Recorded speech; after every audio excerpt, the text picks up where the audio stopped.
Good, very nice to know. Prathamesh, Gurudev, आप लोग कैसे हो बच्चे? अच्छे हैं ma'am. Okay, good, very very good. चलो, Sama is also here. Subhash, बेटा आपने शायद पहले एक क्लास और अटेंड करी है ना? सुभाष डांगे के नाम से जिसका अकाउंट है। बेटा एक बार नाम बता दो अपना, सुभाष के नाम से जिसने ज्वाइन किया हुआ है।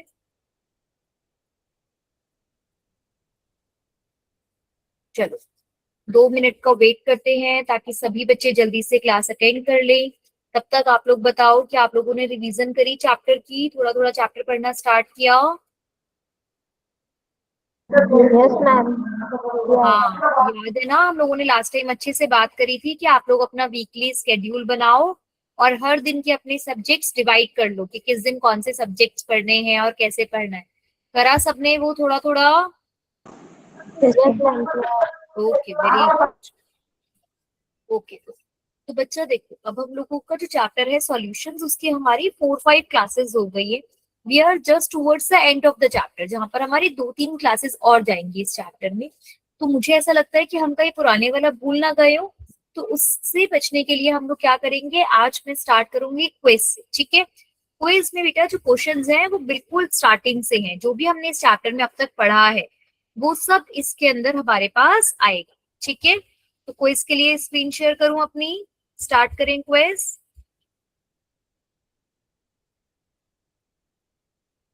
चल, ओके।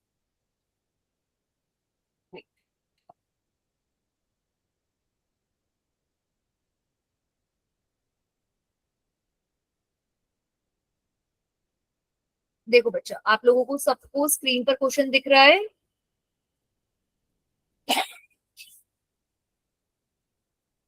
क्या आप सभी को स्क्रीन पे क्वेश्चन दिख रहा है बच्चे? Yes ma'am. किसको नहीं दिख रहा है, एक बार अपना नाम बताओ। मैम सम। अच्छा, एक सेकेंड बेटा, मैं इसे हाईलाइट करती हूँ, 1 मिनट।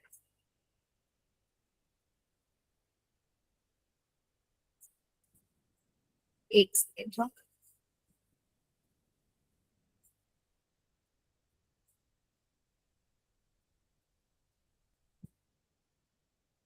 देखो अब दिखेगा सबको, अभी सभी को दिख रहा है? Yes ma'am. दिख रही हाँ, मैम। अब देखो, विच of the following describes a true solution. देखो 4 ऑप्शन है, आपको बताना है इसमें से ट्रू सॉल्यूशन की डिफाइन कौन सी होती है। बेटा देखो 28-29 क्वेश्चन है, हम थोड़ा क्विकली इसको करेंगे, ठीक है? जिस किसी को भी आंसर देना है they can quickly raise their hands, ठीक है? Otherwise I can take random names also, या आप हैंड भी रेज कर सकते हो। Which of the following describes a true solution? A mixture that exists only in the liquid state, a mixtures where particles are larger than those in colloids, a homogeneous mixture of two or more pure substances, a heterogeneous mixture of two or more substances. Okay, Ujjwala पहले आपने hand raise करा है, आप बताओ answer. Ma'am C. C, a homogeneous. homogeneous mixture of two or more pure substances. Very good बच्चे। जब दो substances आपके होमोजेनस मिक्सचर्स होते हैं तो वो बिल्कुल सही बात है, तब आपका वो हो जाता है। वेरी गुड, बिल्कुल सही आंसर है, ठीक है? चलो next question. Which is the term for a solution that contains the maximum amount of solute dissolved in the given amount of solvent at a specific temperature? ध्यान से समझेंगे, वो सॉल्यूशन जिसके अंदर maximum amount of solute dissolve हो चुका है, उस टेम्परेचर के अकॉर्डिंग मैक्सिमम सॉल्यूट डिसॉल्व हो चुका है, उस सॉल्यूशन को हम क्या बोलेंगे? A dilute solution, B saturated solution, C super saturated solution, या D unsaturated solution? Saturated solution. Okay, very good, saturated solution, excellent. बेटा सैचुरेटेड सॉल्यूशन होता है जिसमें हम और सॉल्यूट डिसॉल्व नहीं कर सकते। मतलब अगर मैंने एक गिलास पानी लिया, उसमें मैं नमक डाल रही हूँ, नमक डिसॉल्व होगा होगा, एक टाइम बाद नमक डिसॉल्व होना बंद हो जाएगा, तो वो सॉल्यूशन हमारा सैचुरेटेड सॉल्यूशन होता है। Very good. चलो, in the solution of brass which is an alloy of copper and zinc. What are the states of solute and solvent? A, solid solute, solid solvent. B, solid solute, liquid solvent. C, liquid solute, solid solvent. या D, gas solute and solid solvent. ध्यान से Option पढ़िए. A. Okay, Om solid solute in solid solvent. Very good बेटा. देखो alloy किसका है? Copper and zinc. Copper भी solid होता है एंड जिंक भी सॉलिड होता है. तो बिल्कुल करेक्ट आंसर है solid solute in solid solvent. बेटा अगर किसी भी बच्चे को किसी भी क्वेश्चन में लगता है कि बात इसका आंसर ये कैसे हमें नहीं समझ में आया, तो you can always raise your hand, you can always ask the doubt. ठीक है, बट अब ऐसा होना चाहिए कि इन क्वेश्चंस के आंसर जो भी आज हम क्लास में डिस्कस कर रहे हैं अब ये सबको अच्छे से पता है. ठीक है, चलो नेक्स्ट.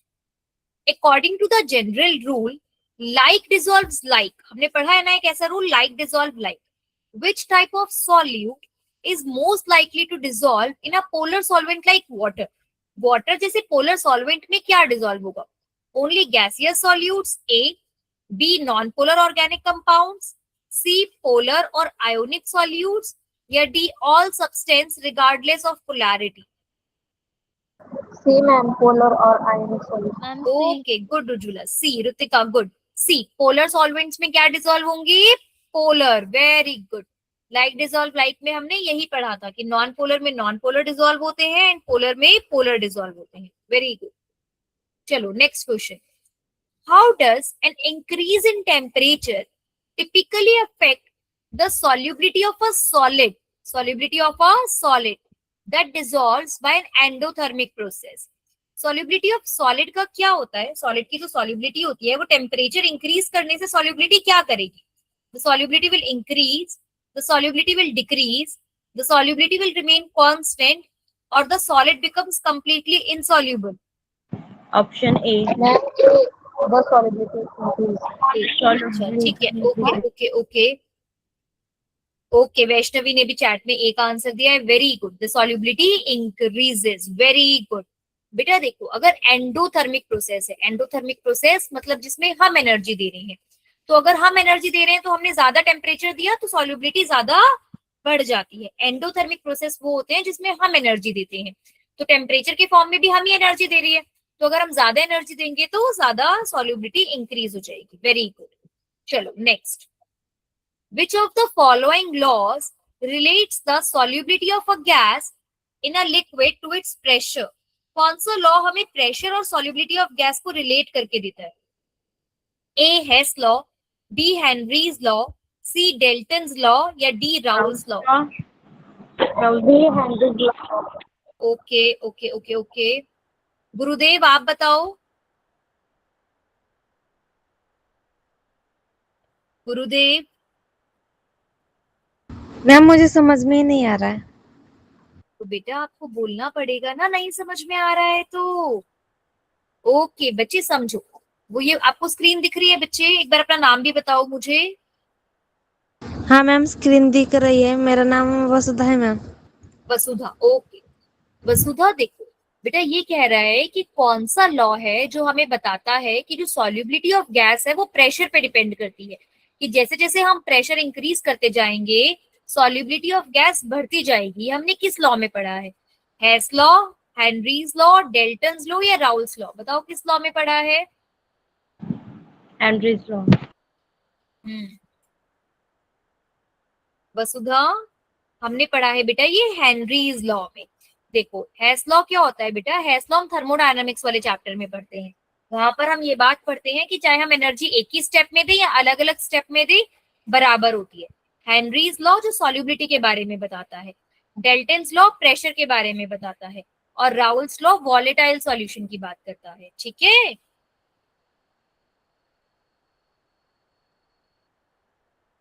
चलिए next question. What happens to the solubility of most gases in water as the temperature increases? ध्यान से देखेंगे. टेम्परेचर इंक्रीज हो रहा है तो solubility of gas क्या करेगी? A, the solubility reacts with water more readily. B, solubility is unaffected. C, solubility increases. D, solubility decreases. क्या होगा? Option D. Very good. Option D, solubility decreases. जैसे जैसे टेम्परेचर इंक्रीज होता है solubility decrease करती है. हमने पढ़ा था ना, fishes and all the aquatic animals they are more comfortable in cold water because in cold water there is more oxygen than in the hot water. ठीक है, चलो next. In Henry's law equation solubility is equals to KHP. What does the KH represent? ये जो KH है ये क्या दिखा रहा है? Total pressure of the mixture, mole fraction of the solute, Henry's law constant or the molarity of the solvent. Option C, Henry's law. Option सी.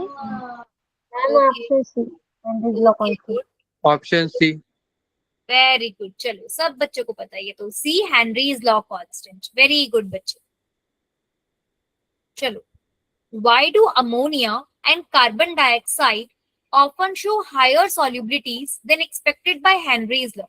बेटा Henry's law जितनी solubility बताता है, अमोनिया और कार्बन डाइऑक्साइड की उससे भी ज्यादा solubility आ जाती है. क्यों? A, they are non-polar. B, they are lighter. C, they react chemically with solvent water. And D, they obey the law only at very high temperature. Option C, C. ma'am. Okay, Om ने C बोला. एक और बच्चे ने answer दिया था, उज्ज्वला आपने क्या बोला? C, ma'am. सी. वेरी गुड बेटा. अमोनिया और कार्बन डाइऑक्साइड दोनों ही क्या करते हैं? वाटर के साथ रिएक्ट करते हैं और रिएक्ट करके वो एसिड्स बना लेते हैं. इसी वजह से उनकी सॉल्युबिलिटी इंक्रीज हो जाती है. बिल्कुल सही जवाब. Very good. जिनको बाकी बच्चों को नहीं पता था वो ये बात नोट कर लेंगे बेटा. अमोनिया गैस और carbon dioxide gas highly soluble होती है वाटर में. जितना हेनरीज लॉ बताते हैं उससे भी ज्यादा. क्यों? क्योंकि ये केमिक वाटर के साथ रिएक्ट करती है. चलो. According to Raoult's law, for a solution of two volatile liquids, the partial vapor pressure of a component is equal to, मतलब कि अगर कोई भी राउल्स लॉ के अकॉर्डिंग अगर एक सॉल्यूट है उसका कोई भी एक प्रेशर है P, तो वो P किसके इक्वल होगा ये बताना है. ठीक है. The vapor pressure of the pure component multiplied by its mole fraction, the sum of the vapor pressure of all components, the atmospheric pressure minus the solvent pressure, the total pressure divided by the mole fraction. कौन सा होगा? Ma'am, A. क्या बच्चे? A, ma'am, option. Very good. इसका क्या हो जाएगा? Option A. कैसे होगा बच्चे ये भी समझो कि ऑप्शन ए कैसे है इसका आंसर. हम लोगों ने ये पढ़ा था ना कि P क्या होता है? That is equals to P naught. अगर मेरे को P A निकालना है तो this is equals to P naught A into में जाइए. तो वॉलेटाइल कंपोनेंट का वेपर प्रेशर किसके इक्वल होता है? Pure component multiply by its mole fraction. So this will be the correct answer. Clear हुआ? Yes, ma'am. चलो next. Which of the following is a characteristic of ideal solution? Ideal solution के इसमें से क्या characteristic होता है, मतलब क्या प्रॉपर्टी होती है? It consist only of non polar compounds. The solution obeys Raoult's law over the entire range of concentration. Heat is evolved when the components are mixed. The volume of the solution is greater than the sum of the volume of the components. Ideal solution में क्या होता है? B, ma'am. Which option बेटा? Option B, ma'am. Okay ठीक है. ऋतिका आप बताओ. Ma'am I think A. Okay. Vaishnavi. Ma'am, option D. अच्छा. सब ने, एक ने ए, एक ने बी, एक ने सी, एक ने डी. कोई ना कोई तो करेक्ट होगा ही. बच्चा देखो, आइडियल सॉल्यूशन पहला है it consist only of non polar components. ऐसा नहीं होता बच्चे.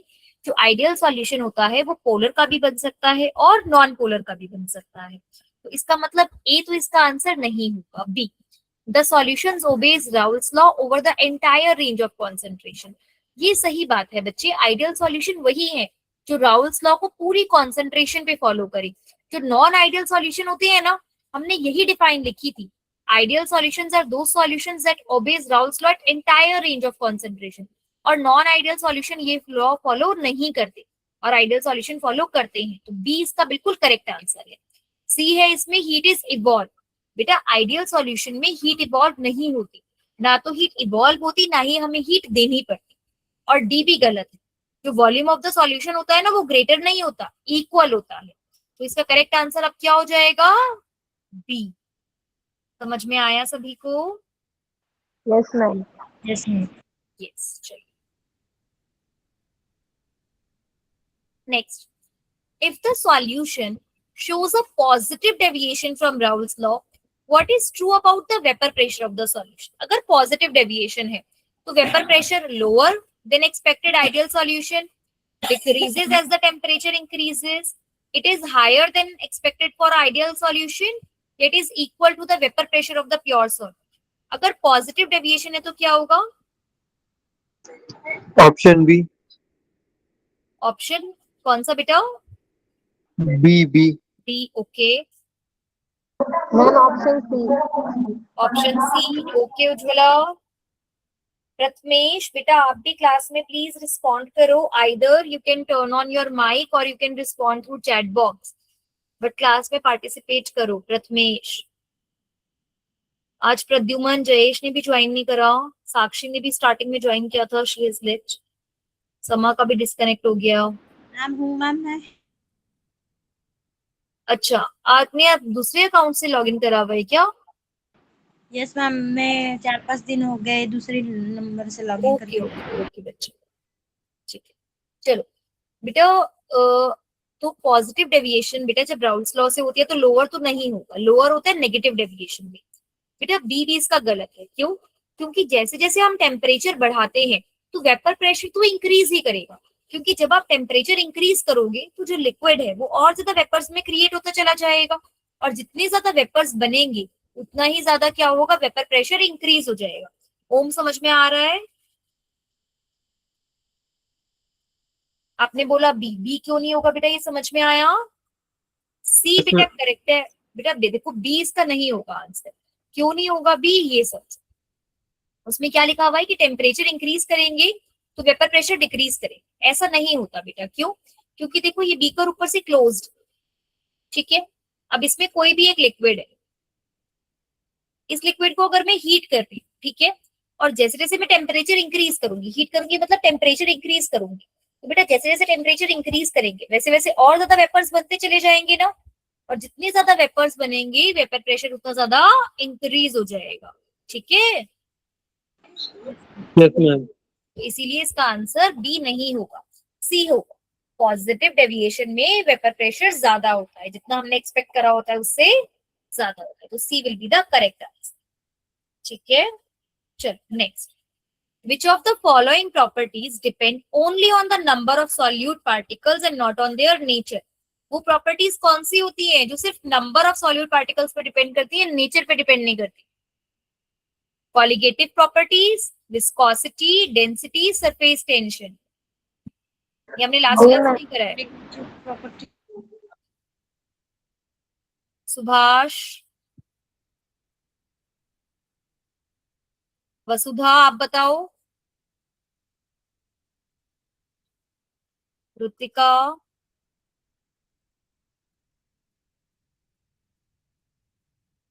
बेटा आप लोग भी मैम क्लास में, पता नहीं।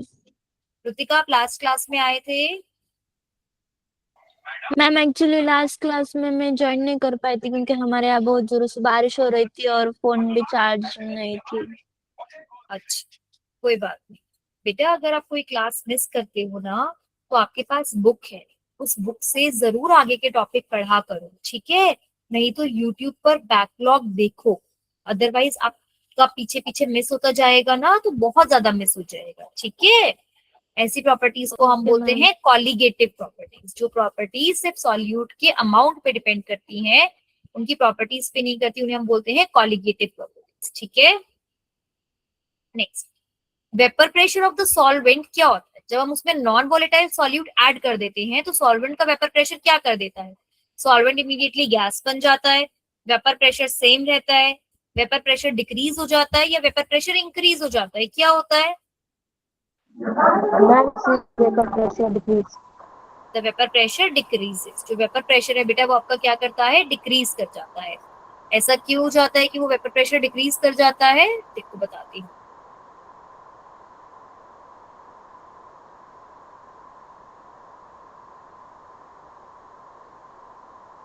एक सेकंड।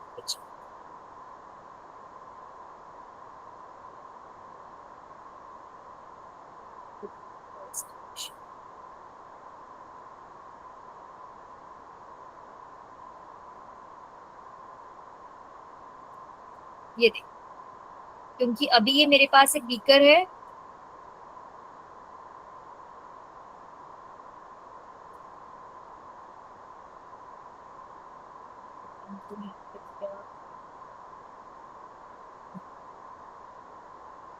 ये देखो,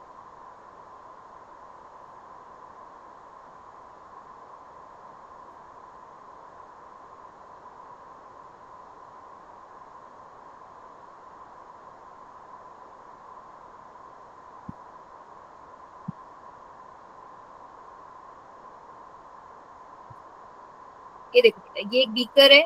इस बीकर में यहाँ पर मेरे पास कोई सॉल्यूशन है।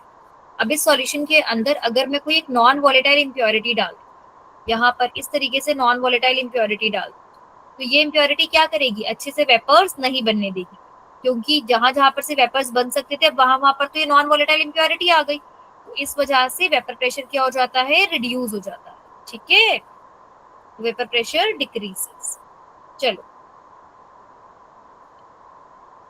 relative lowering of vapor pressure is equals to mole fraction of the solute, mole fraction of the solvent, molarity of the solution या mass percent of the solute। ये लास्ट क्वेश्चन है आज की क्लास का। The mole fraction of solute. Mole fraction of the solute। Ujjwala ने revision करी है, पता चल रहा है, वेरी गुड। और भी बहुत सारे बच्चों ने आज बहुत बहुत अच्छे से रिस्पॉन्ड करा है। I am very happy to see your responses, very good. चलो, तो अब इस पर आ जाते हैं। देखो बेटा, हम लोगों ने लास्ट टाइम बात कर ली थी कि जो relative lowering of vapour pressure होता है, this is the relative lowering of vapour pressure, this is equals to the mole fraction of the solute. ठीक है, हम लोगों ने बात करी थी कि चार क्वालिटेटिव प्रॉपर्टीज होती हैं: relative lowering of vapour pressure, elevation in boiling point, depression in freezing point and osmotic pressure. जिसमें से हम लोगों ने relative lowering of vapour pressure last time कर लिया था। आज हम लोग बात करेंगे एलिवेशन इन बॉइलिंग पॉइंट। ठीक है,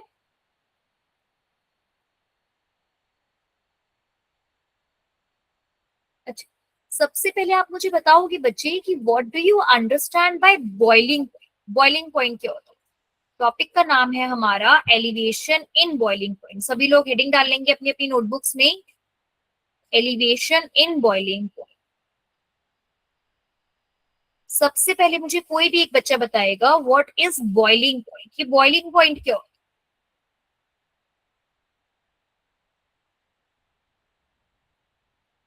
what is this boiling point?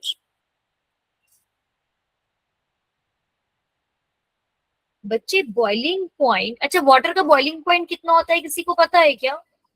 100 degree Celsius. 100 degrees. Very good, 100 degree Celsius. 100 degree Celsius पे क्या हो जाता है पानी का? वेपर्स बन जाते हैं। वेरी गुड, वेपर्स बन जाते हैं। तो बेटा बॉइलिंग पॉइंट क्या होता है? Boiling point is the temperature at which a liquid begins to vaporize। यही तो हुआ बॉइलिंग पॉइंट। क्यों घबरा रहे हो? बॉइलिंग पॉइंट वो टेम्परेचर जिस पर एक लिक्विड के वेपर्स बनने स्टार्ट हो जाए, वो बॉइलिंग पॉइंट होता है। अब बॉइलिंग पॉइंट 100 डिग्री सेल्सियस ही क्यों है वाटर का? अच्छा, एक बात बताओ, अगर हम पहाड़ों पर जाएं तो भी क्या पानी 100 डिग्री सेल्सियस पर ही उबलेगा? क्या लगता है? Yes ma'am. ऐसा होता नहीं है, पता है क्यों नहीं होता? ये समझते हैं। बॉइलिंग पॉइंट बेटा वो टेम्परेचर तो होता है जिस पर लिक्विड वेपराइज होना स्टार्ट कर देता है, लेकिन ऐसा 100 डिग्री पर क्या हो जाता है जो 90 डिग्री पे नहीं हो रहा या जो 80 डिग्री पे नहीं हो रहा? 100 डिग्री पर ही पानी क्यों बॉइल कर रहा है? बिकॉज बेटा बॉइलिंग पॉइंट होता है temperature at which the vapour pressure becomes equal to atmospheric pressure. इसका मतलब क्या है बच्चे? क्या आप सबको पता है कि हमारे एटमॉस्फेयर में हवा है ना? जो हवा हमें दिखनी थी वो हवा है। Yes, ma'am. हवा का कोई मास होता है या नहीं होता है?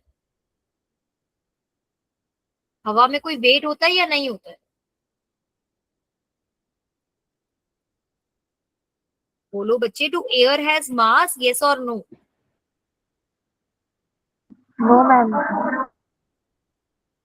नो बोल रहे हो कि यस बोल रहे हो? मेरे को तो यही नहीं पता चल रहा है। Yes, ma'am. होता है, एयर का मास होता है, हम लोगों ने फर्स्ट क्लास में बात कर ली थी। तो एक बात सोचो बेटा कि जब ये इतनी सारी हवा हमारे ऊपर है तो हमें इस हवा फील क्यों नहीं होती? ये हवा हमें इसलिए फील नहीं होती बेटा क्योंकि ये हर जगह से बराबर फोर्स लगाती है। लेकिन ये जो हवा होती है ना, ये हमारे ऊपर एक प्रेशर लगा रही होती है, जिसे हम क्या बोलते हैं? Atmospheric pressure. जिसे हम क्या बोलते हैं? Atmospheric pressure. अब एक बात ध्यान से समझना, ठीक है? मानो ये अर्थ है, धरती है, ठीक है? मैं इसको ब्लू कलर इसके अंदर भर देती हूँ ताकि हमें इसको थोड़ा ये धरती जैसा हम इसको फील कर सके कि ये एक हमारी अर्थ है, ठीक है? ये हमारी अर्थ है और अर्थ में कहीं कहीं पर हम हमारा थोड़ा सा ग्रीन पार्ट कर देते हैं कि हमें पता है इस धरती में कहीं कहीं पे हमारे पास आइलैंड है, ठीक है?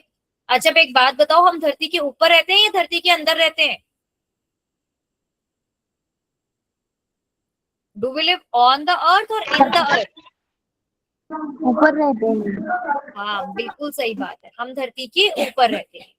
अब मानो बेटा एक इंसान यहाँ पर है, ये अर्थ का यहाँ तक अर्थ का एटमॉस्फेयर है, ठीक है? तो ये सारी एटमॉस्फेयर की अलग अलग अलग अलग अलग अलग अलग अलग एटमॉस्फेयर की लेयर्स है, ठीक है? तो अब इस इंसान के सर पे कितना प्रेशर लग रहा है? इन सब लेयर्स का प्रेशर लग रहा है, ठीक है? और ये एक बड़ा सा पहाड़ है और इस पहाड़ पे एक इंसान खड़ा हुआ है। बेटा किसके ऊपर एटमॉस्फेरिक प्रेशर ज्यादा लगेगा? अगर ये राम नाम है इसका और इसका नाम श्याम है, तो किसके ऊपर ज्यादा एटमॉस्फेरिक प्रेशर लग रहा है? राम के ऊपर कि श्याम के ऊपर? राम के ऊपर है। राम के ऊपर। तो इसका मतलब जैसे जैसे हम पहाड़ों पे जाते हैं एटमॉस्फेरिक प्रेशर क्या हो जाता है? रिड्यूस हो जाता है। ये बात समझ में आ रही है? Yes, ma'am. As we go on higher altitudes,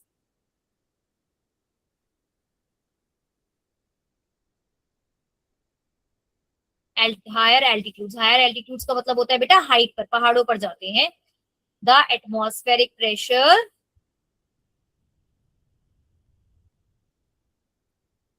decreases. इस बात को मैं एक और चीज से रिलेट करती हूँ। अब एक बात बताओ, अगर हम पहाड़ों पे जाएंगे तो हमारे ब्लड में ऑक्सीजन गैस ज्यादा डिसॉल्व होगी या कम डिसॉल्व होगी? ध्यान से सोच के बताओ।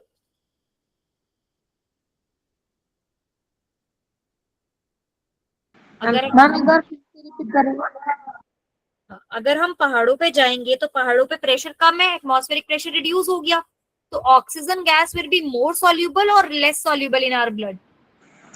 Less soluble. Less soluble. हमने हेनरीज लॉ में पढ़ा है that solubility of gas depends on pressure. Pressure ज्यादा होता है तो ज्यादा गैस सॉल्यूबल होती है, प्रेशर कम होता है तो कम गैस सॉल्यूबल होती है। इसीलिए तो कोल्ड ड्रिंक की बॉटल्स को इतना हाई प्रेशर में पैक करा हुआ होता है ताकि ज्यादा गैस सॉल्यूबल हो जाए। इसीलिए बेटा जब कोई पहाड़ों पे जाता है ना तो उसे चक्कर आने स्टार्ट हो जाते हैं, बहुत थकावट फील होता है। बहुत ज्यादा ऊपर चले जाओ, बहुत ऊंचे ऊंचे पहाड़ों पे चले जाओ, जैसे जब कोई माउंट एवरेस्ट पे चला जाता है या बहुत कोई ऊंचे पहाड़ पे चला जाता है तो वो अच्छे से सोच नहीं पाते, थकान होने लगती है, सांस फूलने लगता है। क्यों? क्योंकि जैसे जैसे हम ऊपर जाते हैं प्रेशर डिक्रीज होता है, ऑक्सीजन कम डिसॉल्व होता है, तो एनर्जी भी कम बनती है। क्या ये सारी बातें समझ में आई? Yes, ma'am. ठीक है, अब हम वापस उस टॉपिक पर आ जाते हैं जिस टॉपिक से हमने हमारी कहानी शुरू करी थी। टॉपिक था बॉइलिंग पॉइंट। बॉइलिंग पॉइंट क्या होता है बेटा? वो टेम्परेचर जिसपे वेपर प्रेशर एटमॉस्फेरिक प्रेशर के इक्वल हो जाए। बेटा अगर मैं अभी बात करूं दिल्ली की, महाराष्ट्र की, यानी कि प्लेन्स एरिया की, किसकी बात कर रही हूँ मैं? प्लेन्स। आपको पता है ना प्लेन्स क्या होते हैं? जैसे इंडिया के अंदर या किसी भी लैंड अलग अलग टाइप का लैंड होता है। एक होता है प्लेन लैंड जिसके ऊपर जैसे महाराष्ट्र है या हम लोगों का है, एक होता है माउंटेन्स, है ना, जो थोड़े उठे हुए होते हैं, पहाड़ होते हैं। एक होती है वैलीज होती है जो थोड़े कम उठे हुए होते हैं, प्लेट्यूज होते हैं। क्या है? अभी हम लोग प्लेन्स की बात कर रहे हैं। ठीक है, तो प्लेन्स में बेटा जो हमारा एटमॉस्फेरिक प्रेशर होता है ना, वो 1 एटमॉस्फेरिक होता है। ठीक है, पहाड़ों पे थोड़ा कम होता है, यहाँ पर 1 एटमॉस्फेरिक होता है। तो होता क्या है बच्चे, यहाँ पर समझो। मान लो कि ये मेरे पास एक कंटेनर है और इस कंटेनर में मैंने पानी ले लिया। ठीक है, और अब मैंने इस पानी को बॉईल करना स्टार्ट किया। जैसे जैसे मैं इस पानी को बॉईल करना स्टार्ट करूंगी, यहाँ पर इसके वेपर्स बनने स्टार्ट हो जाएंगे। बेटा ये जो वेपर्स के पार्टिकल्स होंगे ये एक दूसरे को धक्का लगाएंगे, धक्का लगाएंगे तो प्रेशर लगाएंगे, एक दूसरे को मतलब जोर जोर से टकराएंगे तो प्रेशर बनाएंगे, जिस प्रेशर को हम बोलते हैं वेपर प्रेशर। बेटा जैसे जैसे मैं टेम्परेचर बढ़ाती जाऊंगी वैसे वैसे ज्यादा से ज्यादा वेपर्स बनेंगे। जितने ज्यादा वेपर्स बनेंगे वो उतना ज्यादा एक दूसरे के साथ कोलाइड करेंगे और उतना ज्यादा वेपर प्रेशर क्या हो जाएगा, इंक्रीज हो जाएगा। एक टाइम वो आएगा बेटा, देखो कंटेनर के बाहर जो प्रेशर है वो एटमॉस्फेरिक प्रेशर है, कंटेनर के अंदर वेपर प्रेशर है। अभी तो एटमॉस्फेरिक प्रेशर ज्यादा है तो इसीलिए ये लिक्विड अंदर की तरफ धंसा हुआ है। ठीक है, एक टाइम वो आएगा बेटा जब वेपर प्रेशर और एटमॉस्फेरिक प्रेशर सेम हो जाएंगे और उस टेम्परेचर पर क्या होगा, ये जो पानी है ये ऊपर आना स्टार्ट कर देगा। ऐसा होता है ना बेटा? Yes, ma'am. समझ में आ रहा है आप लोगों को? Yes, ma'am. आ रहा है ना? तो बेटा उसी टेम्परेचर को, जिस टेम्परेचर पर ये वेपर प्रेशर और एटमॉस्फेरिक प्रेशर इक्वल हो जाता है उसे हम बोलते हैं क्या, Boiling. Boiling point. That is called boiling point. अच्छे से स्लाइड को देखो, इसमें कोई डाउट है तो मुझसे पूछ लो। कोई भी स्लाइड है, कोई भी डाउट है अगर आपको स्लाइड में तो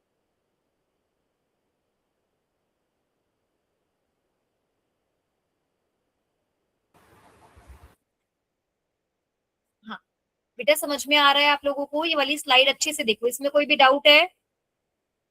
No, ma'am. नहीं है तो चलो अब बहुत सोचकर फिर मेरे को एक सवाल का जवाब देना।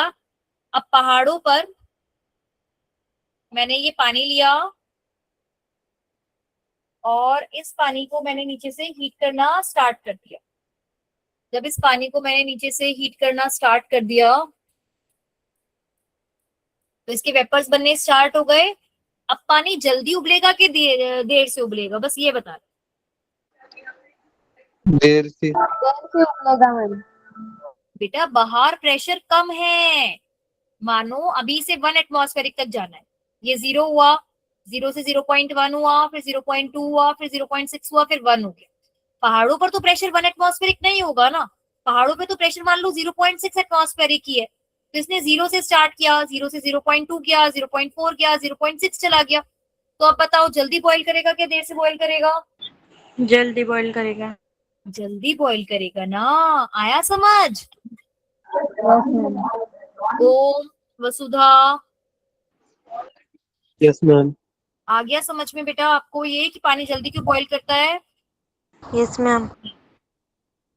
वेरी गुड, क्योंकि बेटा पहाड़ों पे एटमॉस्फेरिक प्रेशर कम होता है। जब पहाड़ों पर एटमॉस्फेरिक प्रेशर कम होगा तो थोड़े से ही वेपर्स प्रेशर से ही वो प्रेशर एटमॉस्फेरिक प्रेशर के इक्वल हो जाएगा। इतनी सब बात क्लियर हो गई? Yes, ma'am. चलो अब आप लोग मेरे को इस वाले क्वेश्चन का आंसर दे पाओगे। अब ये एक लिक्विड है बेटा, ठीक है,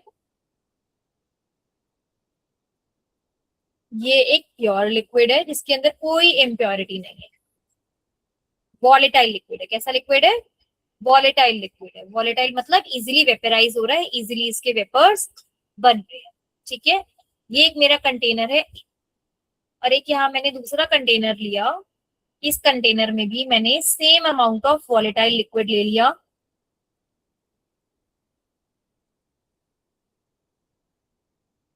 ठीक है, इसमें भी मेरे पास एक वॉलेटाइल लिक्विड है।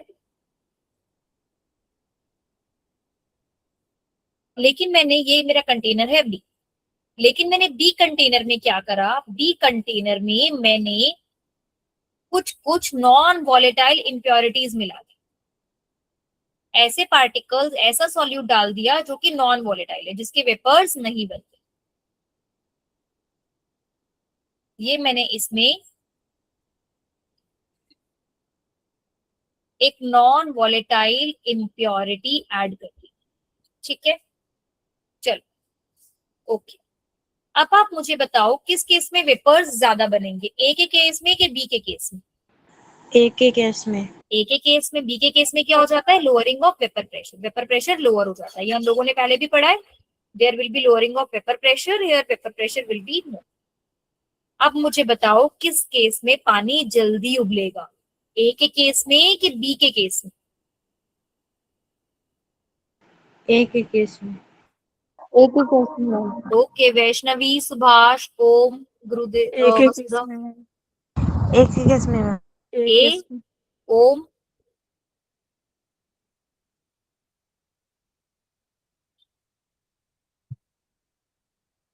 ए के केस में। क्यों बेटा? यहाँ पर जल्दी जल्दी वेपर्स बनेंगे, जितने जल्दी वेपर्स बनेंगे उतनी जल्दी वो एटमॉस्फेरिक प्रेशर के इक्वल हो जाएगा और उतना ही जल्दी क्या हो जाएगा?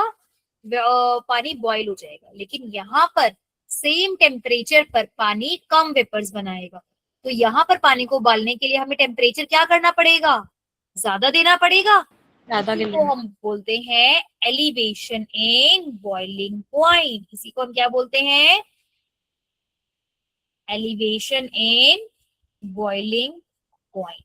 एलिवेशन मतलब बेटा किसी चीज का बढ़ जाना, एलिवेट हो जाना मतलब किसी चीज का बढ़ जाना। तो बॉइलिंग पॉइंट क्या होता है? बढ़ जाता है। Elevation in boiling point means boiling point of a solvent increases on adding a non-volatile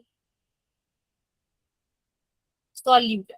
समझ में आया बेटा ये बात? जी मैम। बाकी सभी को भी? Yes ma'am. हाँ।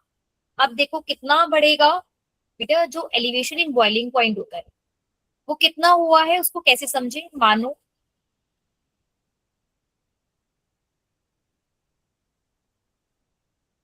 एलिवेशन इन बॉइलिंग पॉइंट, अब हम इसको फॉर्मूला देखते हैं कि इसका फॉर्मूला हम कैसे निकालेंगे। तो बेटा ये देखो, मानो कि प्योर इथेनॉल का बॉइलिंग पॉइंट होता है, मान लेते हैं प्योर इथेनॉल का बॉइलिंग पॉइंट है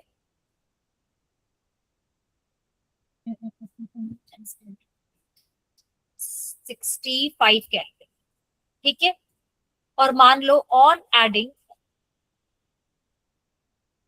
1 मोल यूरिया, अगर मैं इसमें यूरिया डाल दूं तो तब इसका जो बॉइलिंग पॉइंट है वो हो गया मान लो 366.5 केल्विन। तो बेटा कितना एलिवेशन आया बॉइलिंग पॉइंट में? एलिवेशन इन बॉइलिंग पॉइंट कितना हुआ?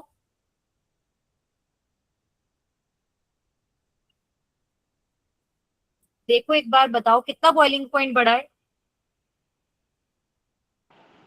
1.5। 1 केल्विन।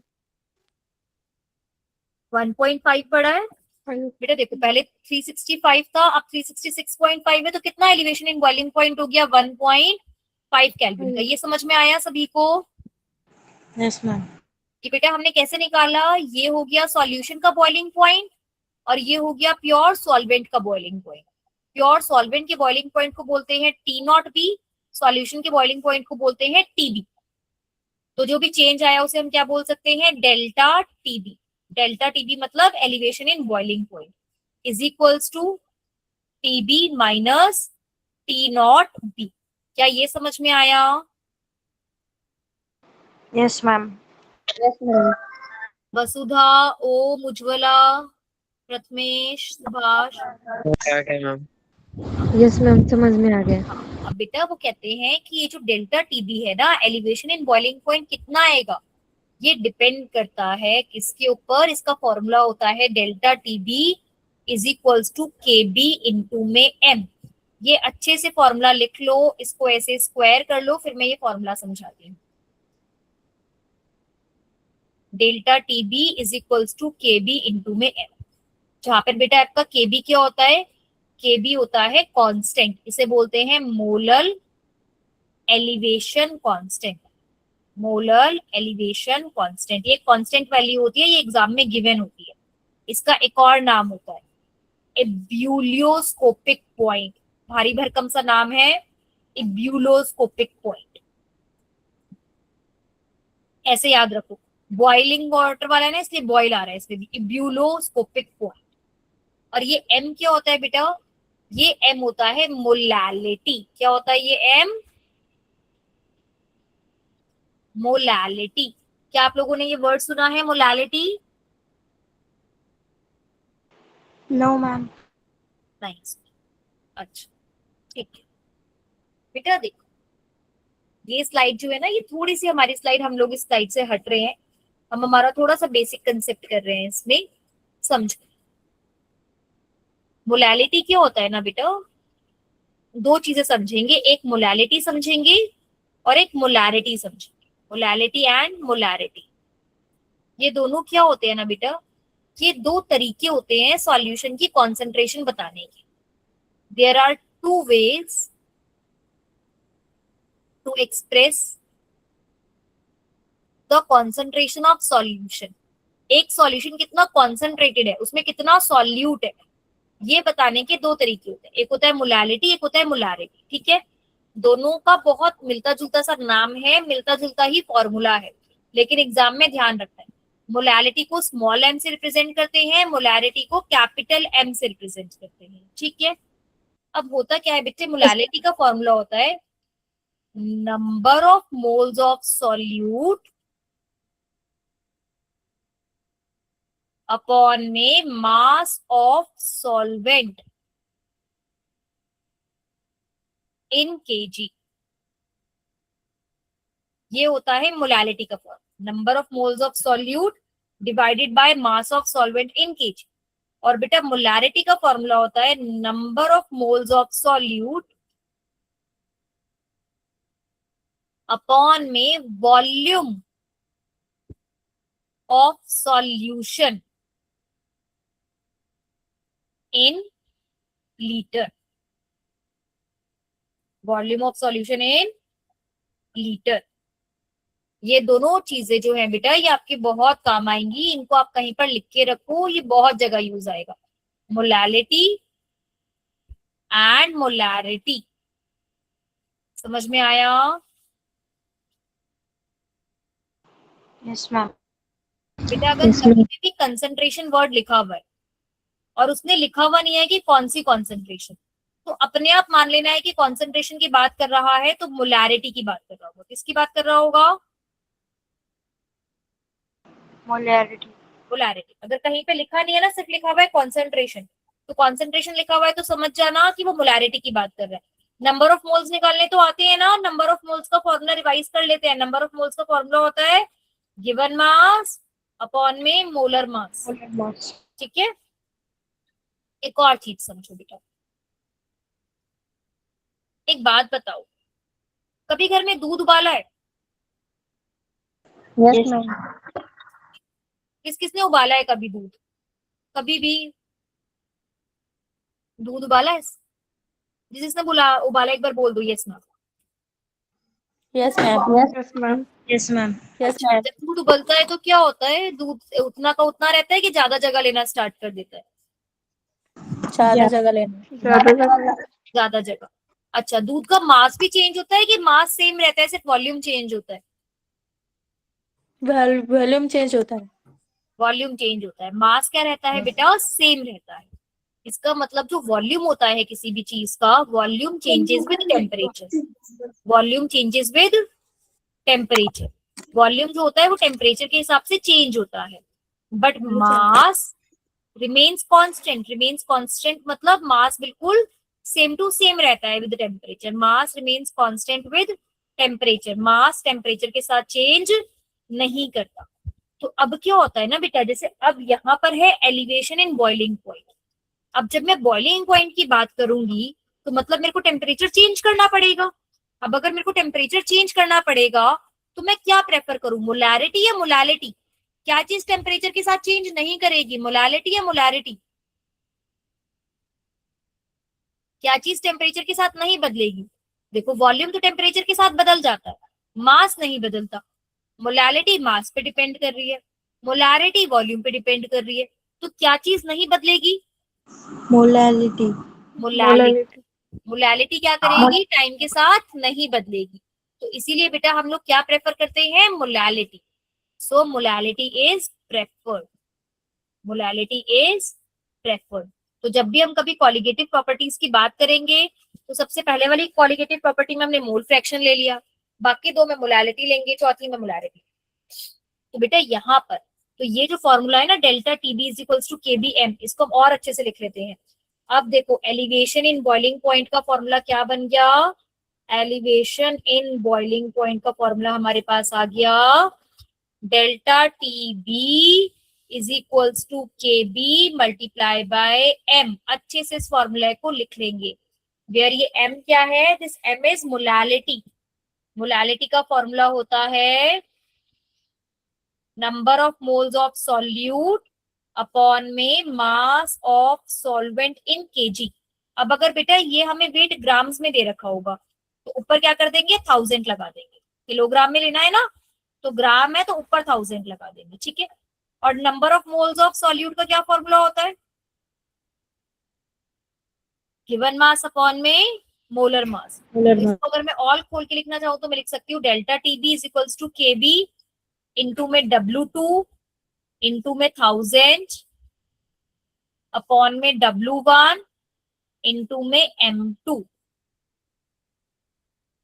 जहां पे बेटा डेल्टा टीबी क्या है, एलिवेशन इन बॉइलिंग पॉइंट, कि कितना चेंज आया है बॉइलिंग पॉइंट में, ठीक है। केबी क्या है, एलिवेशन कांस्टेंट। W2 क्या है, given mass of solute.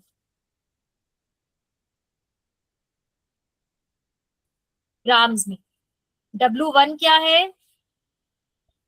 Given mass of solvent ग्राम में। और M2 क्या है, मोलर मास ऑफ सॉल्वेंट।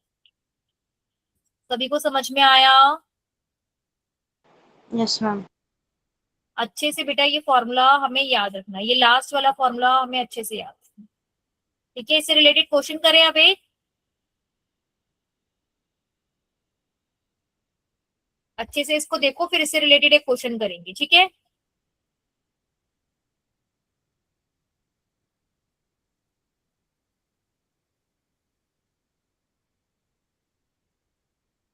बोलो करें क्वेश्चन, लिख लिया है Yes, ma'am. फॉर्मूला?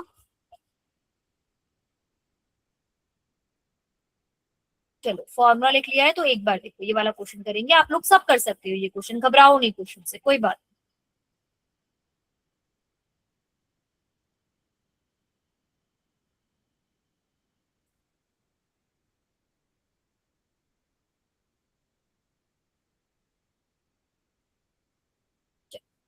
क्वेश्चन है बेटा, the normal boiling point of ethyl acetate is 77.06 degree Celsius.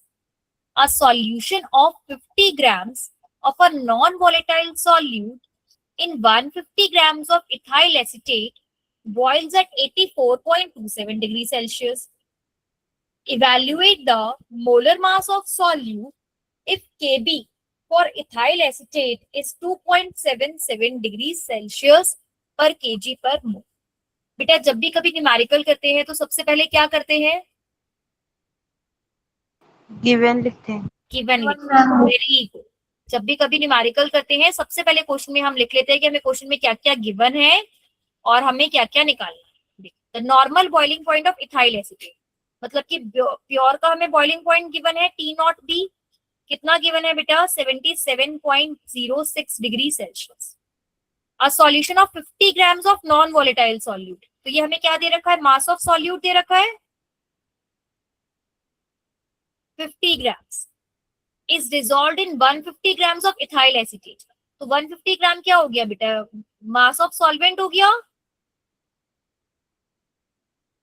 समझ में आ रहा है। Yes, ma'am. बॉइल्स एट 84.27, मतलब अब जो सॉल्यूशन है वो कितने पर बॉइल कर रहा है, 84.27 डिग्री सेल्सियस पे। Evaluate the molar mass of solute if Kb is 2.77 degree Celsius. ये हमें सारी चीजें गिवन है, Yes, ma'am. टू फाइंड, निकालना क्या है हमें, मोलर मास ऑफ सॉल्यूट, माने कि M2 निकालना है हमें। ठीक है, ये हमें क्या करना है, निकालना है। ठीक है बेटा, सबसे पहले गिवन लिख लेते हैं, फिर टू फाइंड लिख लेते हैं, फिर हम लिखते हैं यूजिंग फॉर्मूला। अब हम कौन सा फॉर्मूला यूज करेंगे इसमें, अभी हमने पहले वाली स्लाइड में पढ़ा है ना formula, delta TB is equals to K B into में W2 इंटू में 1000 इंटू अपॉन में W1 इंटू में M2। ये वाला फॉर्मूला लिख दूं यहाँ पे, Yes, ma'am. Delta TB is equals to K B into में W2 इंटू में 1000 अपॉन में W1 इंटू में M2। ये फॉर्मूला लिख दिया। चलो अब क्वेश्चन सॉल्व करना स्टार्ट करते हैं। सबसे पहले बेटा डेल्टा टीबी निकालते हैं। डेल्टा टीबी क्या होता है, TB minus T naught B की सॉल्यूशन। अब कितने पे बॉईल कर रहा है और पहले कितने पे बॉईल कर रहा था, अभी 84.27 पे बॉईल कर रहा है, पहले कितने पे बॉईल कर रहा था, 77.06 पर। तो निकाल लेते हैं 84.27 77.06। देखो 7 में से 6 गए 1, 2 में से 0 गए 2, और मैंने क्या लिखा है 77, 4 में से 7 गए, 14 में से 7 गए 7, तो कितना आ गया 7.21 डिग्री सेल्सियस आया। ये सभी का आंसर कैसे करा ये मैंने, Yes, ma'am. अभी देखो। अब 7.21 इज इक्वल्स टू केबी, केबी कितना गिवन है हमें 2.77 2.77. मल्टीप्लाई बाय W2, W2 कितना गिवन है 50 ग्राम्स मल्टीप्लाई बाय 1000 अपॉन में W1 कितना गिवन है 150 मल्टीप्लाई बाय M2। ये हमें M2 निकालना है। No ma'am. 0 से 0 कटा, 5 से ये कट गया 3 पर, M2 क्या आ जाएगा बेटा, M2 उधर जाएगा, तो M2 is equals to 2.77 multiply by 1000 upon में 7.21 मल्टीप्लाई बाय 3। ये आ जाएगा, अच्छे से देख लो एक बार, Yes, ma'am. आ जाएगा।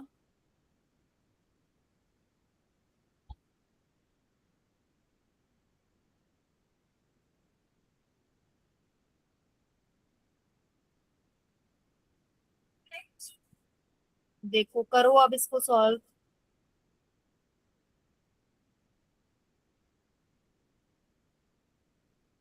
डेसिमल से डेसिमल कट कर देते हैं, 277 से 721, ठीक है पूरा पूरा चला जाएगा मुझे लग रहा है।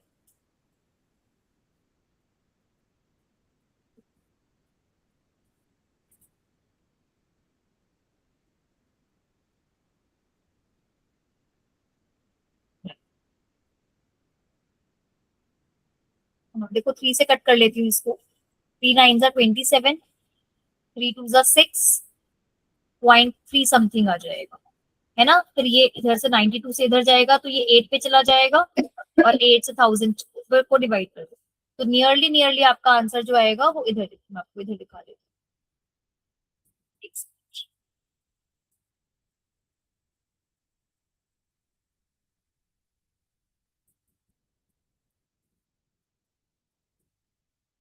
ये देखो, यहाँ पर हमने फॉर्मूला लगा दिया, ये हमने वैल्यूज पुट कर दी, तो हमारा आंसर कितना आ जाएगा 128 ग्राम पर मोल आ जाएगा।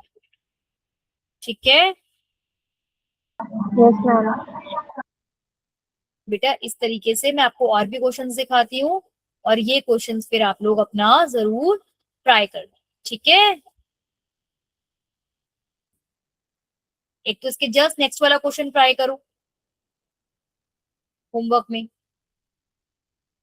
और थोड़े बैक एक्सरसाइज के क्वेश्चन ट्राई करना। ठीक है, Yes, ma'am.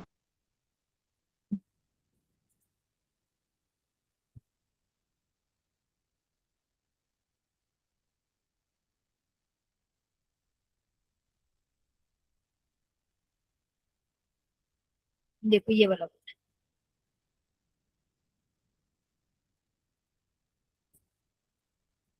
ये दोनों क्वेश्चंस आप ट्राई करो। चलो, किसी को कोई डाउट है बच्चे तो आप पूछ सकते हो। This will be all for today.